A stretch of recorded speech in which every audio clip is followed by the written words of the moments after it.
ವಿವಾಹವಾಗಬೇಕು. ಇದಕ್ಕೆ ನಿಮ್ಮಷ್ಟ ದಾಂಪತ್ಯ ಜೀವನ ಸಲುವಾಗಿ ತಿಳಿಸುವುದರಿಂದಾಗಿ ಅವರಿಗೆ ಕ್ರಮೇಣ ಎಂಬುದಾಗಿ ನಾಮಕರಣ ಮಾಡಬೇಕು. ನಿಮಗೆ ನನಗೂ ಶುಭವಾಗಲಿ.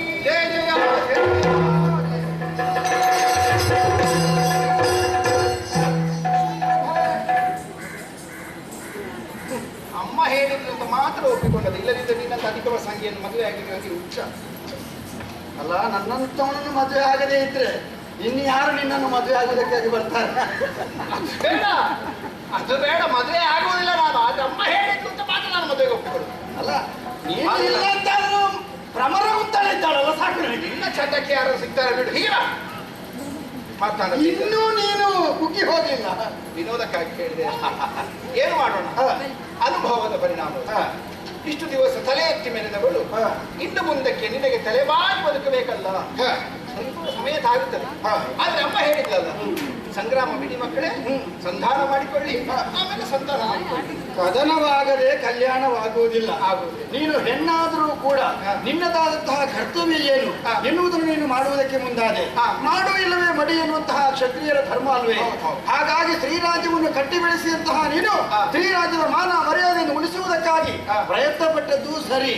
ಮತ್ತೊಂದು ಲೋಕದಲ್ಲಿ ಮಾತಿದೆ, ಷಡ್ಭೇ ಮನುಷ್ಯ ಚಿಂತಾನಂ ಸಪ್ತಮಂ ದೈವ ಚಿಂತನಂ.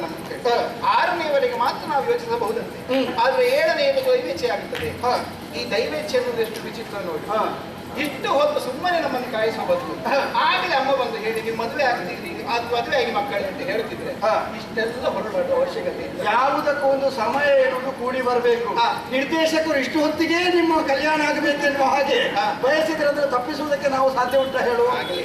ಅಂತೂ ಈ ಒಂದು ಪ್ರಕರಣದಿಂದಾಗಿ ನೀವು ಏನು, ನಿಮ್ಮ ಸಾಮರ್ಥ್ಯ ಏನು, ನಿಮ್ಮ ಹಿರಿಮೆ ಏನು, ಅಮ್ಮನೇ ಹೇಳಿದ್ದಲ್ಲ, ಹರಿಭಕ್ತರಿದ್ದಾರೆ, ಸಜ್ಜನರು ಇದ್ದಾರೆ, ಅದನ್ನೆಲ್ಲ ಅರ್ಥೈಸಿಕೊಳ್ಳುವಂತಾಯಿತು. ಹಾಗಾದರೆ ನಿಜಾರ್ಥದಲ್ಲಿ ನಾವು ಪುಣ್ಯವಂತರೇ ಇರ್ತೇವೆ. ನಾನು ಭ್ರಮರ ಕುಂತಳೆ ಹಾಗೂ ಕಮಲಗಂಧಿನಿ ನಿಮ್ಮ ಮನೆಯ ಸೊಸೆಯಂತರಾಗುವುದಕ್ಕೆ ನಾವು ಭಾಗ್ಯ. ನಿಮ್ಮ ಇಬ್ಬರನ್ನು ನಾನು ಮದುವೆ ಆಗ್ತೇನೆ, ಕಮಲಗಂಧಿಯನ್ನು ಕಮಲ ಧ್ವಜ ಮದುವೆ ಆಗ್ತೇನೆ ಹಾಗೆ ಅಂತ ಈಗಲ್ಲ. ಹಿರಿಯರ ಒಪ್ಪಿಗೆ ಮೇರೆಗೆ ವಿಜೃಂಭಣೆಯಲ್ಲಿ ಮದುವೆ ಆಗಬೇಕಾದ ನಮ್ಮ ಧರ್ಮ ತಾನೆ. ಹಾಗಾಗಿ ನಾವು ಅರಮನೆಗೆ ಹೋಗ್ತೇವೆ, ಸಕಲ ವಿಚಾರಗಳನ್ನು ಹೇಳಿ ಆ ಬಳಿಕ ವೈಭವದಿಂದ ನಮ್ಮ ವಿವಾಹ ಮಹೋತ್ಸವ ನಡೆಯಲಿ.